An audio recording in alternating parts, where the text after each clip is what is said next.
Another area I wanted to talk about, obviously you mentioned your partner Richard. Yeah. So LGBTQ financial planning. Now, I've done some research and there isn't a great deal of financial planning firms out there actively offering financial planning to the LGBTQ community. Yeah. First off, why do you think that is? Okay. I think it's because of sort of relatability or being relatable. So, for example, if we sort of look at a completely different scenario, if you go into a travel agent and you're looking for a holiday to the Maldives and somebody in front of you is selling you it, but they've never been to the Maldives, but they're telling you it's amazing and this is what you're going to feel and this is what you're going to think, then it's quite unrelatable. So I think there's a shortage of LGBTQ advisors, but a huge number of LGBTQ plus people in the UK.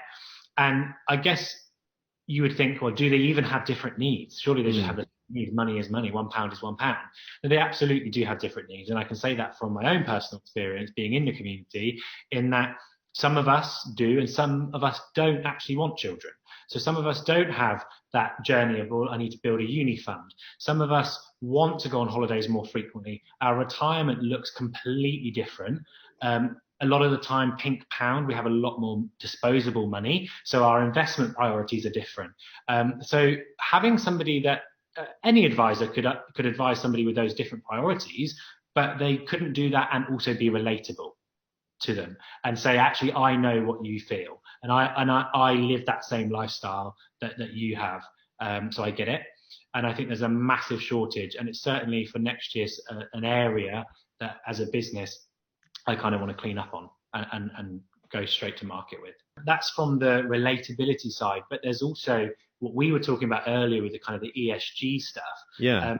People in the LGBT community that day in, day out experience problems with employers that are not LGBT friendly, there's a small minority that are, want to make sure that their money is in a company that has, top-notch governance and policies for LGBTQ people. So that's even another strand that they'll be interested in.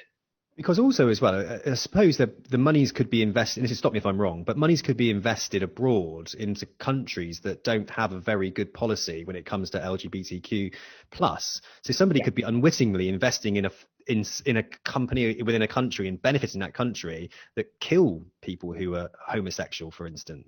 Yeah, exactly. And that is so true. So I think it's actually massive from the advisor-client relationship, but further than that into the investment spectrum and actually what they are going to do with their money. And I think that from a trust perspective, they would trust somebody who is living that life too a bit more than just any regular advisor. So I believe the problem is that there's a shortage of advisors.